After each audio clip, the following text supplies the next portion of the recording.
So, what are we doing today? Well, it's raining today, and I'm raining a lot. So, I just wanted to talk about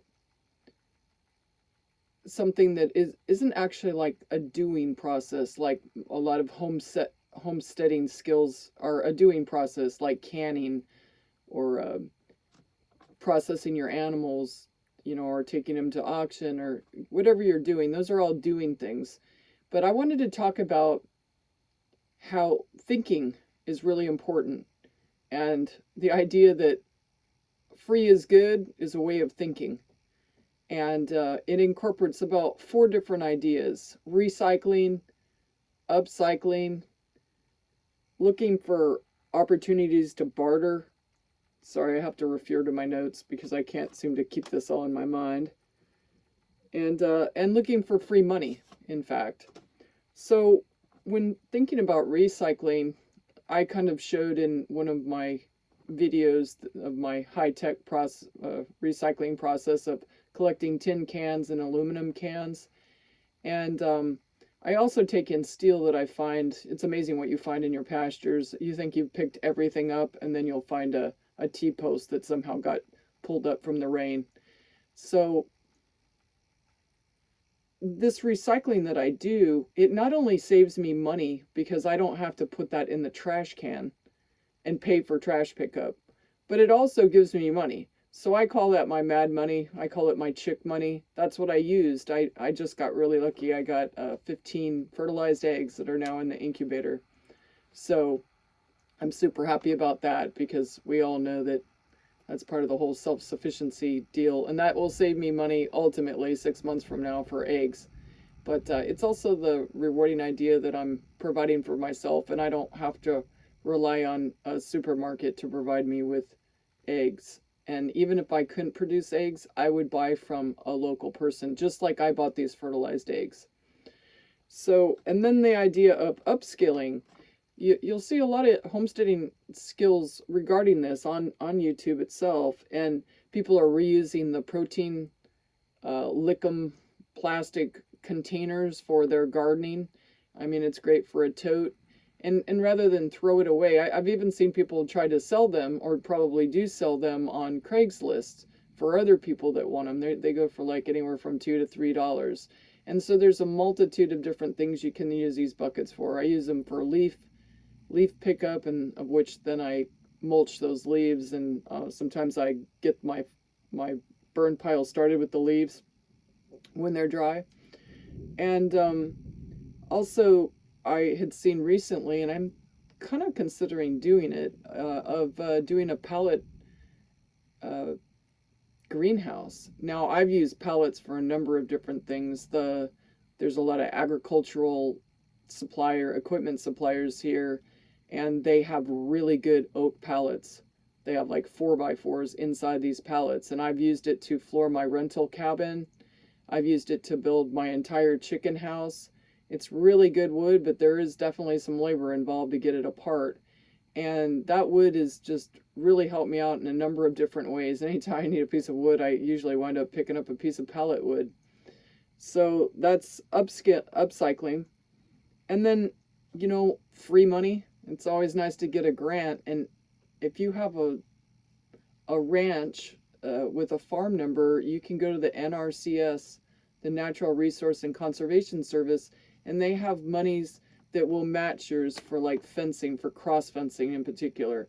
And it pays for either your labor or the materials, but not really both. But it's still like a savings. I mean, otherwise you'd have to pay for both items. And they also help you with purchasing high tunnels and ponds. And they have a number of other programs that you might want to check out. But that's like free money, along with the American Farmland Trust. And of course, for veterans, yeah, that's the one limitation on it. You have to be a veteran.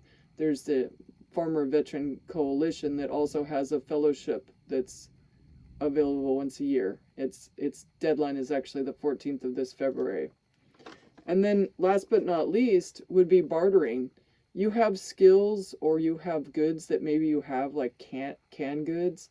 You might want to barter that for milk, and or or even barter seed for milk or whatever you want.